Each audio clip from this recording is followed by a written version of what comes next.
Pria ini tidak pernah benar-benar hidup untuk dirinya sendiri. Ia hidup untuk membuktikan sesuatu, membuktikan bahwa ia mampu, membuktikan bahwa ia pantas, membuktikan bahwa ia tidak seperti yang orang-orang kira. Tapi semakin keras ia membuktikan, semakin kosong rasanya. Namanya Elmar, 37 tahun. Sejak kecil ia sering dibandingkan. Kakakmu lebih pintar, sepupumu lebih sukses, kamu harus bisa lebih baik. Kalimat-kalimat itu tidak pernah ia lawan, ia telan, dan diam-diam ia jadikan bahan bakar. Ia tumbuh menjadi pria ambisius, berprestasi, kompetitif, tak kenal lelah. Tapi jauh di dalam dirinya, ada satu suara kecil yang terus berkata, belum cukup. Setiap kali ia mencapai sesuatu, rasa puasnya hanya bertahan sebentar. Lalu muncul lagi dorongan untuk membuktikan lebih kaya, lebih diakui, lebih unggul. Ia seperti sedang berlari, tanpa tahu siapa yang ia kejar. Suatu malam, ia menghadiri acara reuni sekolah. Semua orang saling bercerita tentang karir, keluarga, pencapaian. Elmar ikut tersenyum, ikut bercerita, ikut terlihat berhasil. Tapi saat pulang, duduk sendirian di mobilnya, ia merasa hampa.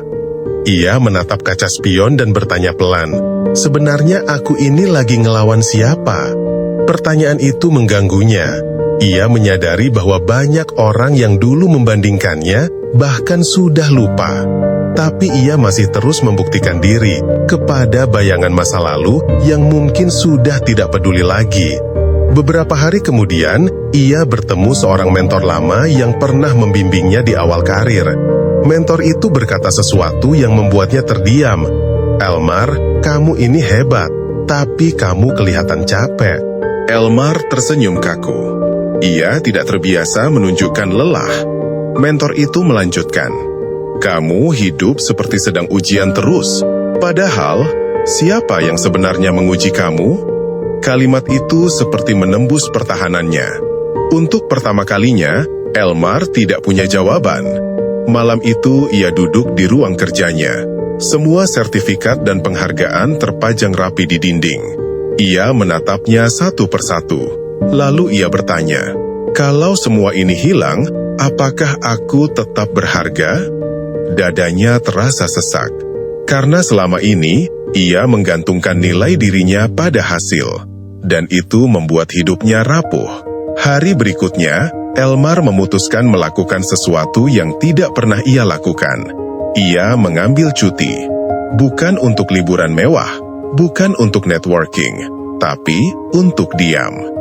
Ia pergi ke sebuah tempat tenang di luar kota, tanpa laptop, tanpa agenda, tanpa target. Hari pertama terasa aneh, ia gelisah, seperti kehilangan identitas. Hari kedua, ia mulai berjalan menyusuri alam, tanpa perlu tampil, tanpa perlu terlihat sukses. Dan di tengah sunyi itu, ia akhirnya mendengar suara yang selama ini tertutup ambisi. Aku capek membuktikan diri. Air matanya jatuh pelan. Ia sadar, ia tidak pernah benar-benar ingin menjadi yang terbaik. Ia hanya ingin merasa cukup. Di hari ketiga, ia menulis di jurnalnya, aku tidak ingin lagi hidup untuk membuktikan apapun. Kalimat itu terasa menakutkan, tapi sekaligus membebaskan. Ia mulai memahami bahwa membuktikan diri bukanlah kekuatan. Itu luka yang tidak pernah disembuhkan. Dan luka itu sekarang ia pilih untuk lepaskan. Ketika kembali ke kota, Elmar tidak langsung berubah drastis. Ia tetap bekerja, tetap bertanggung jawab. Tapi satu hal berubah, niatnya. Ia tidak lagi bekerja untuk terlihat hebat. Ia bekerja karena ia menikmati prosesnya. Ia tidak lagi membandingkan diri. Ia tidak lagi merasa terancam oleh keberhasilan orang lain. Dan yang paling mengejutkan, ketika ia berhenti membuktikan diri, orang-orang justru melihatnya lebih matang, lebih tenang, lebih kuat. Suatu sore, seorang junior bertanya, "Mas, kok sekarang kelihatan beda, lebih santai?" Elmar tersenyum dan menjawab, karena saya tidak lagi sedang ikut perlombaan yang tidak pernah saya daftarkan. Kalimat itu mengubah cara ia hidup. Ia tidak lagi mengejar validasi masa lalu. Ia tidak lagi membuktikan apapun kepada siapapun. Ia hanya hidup sepenuhnya, tanpa perlu panggung. Di jurnal terakhirnya, ia menulis, "Aku tidak lagi hidup untuk membuktikan bahwa aku cukup. Aku hidup karena aku sudah cukup." Dan sejak hari itu, ia menemukan sesuatu yang tidak pernah ia rasakan sebelumnya, ketenangan. Jika pernah mengalami hal yang serupa, share pengalamanmu di komen, dan jika bermanfaat, bagikan video ini ke teman seperjuanganmu. Terima kasih.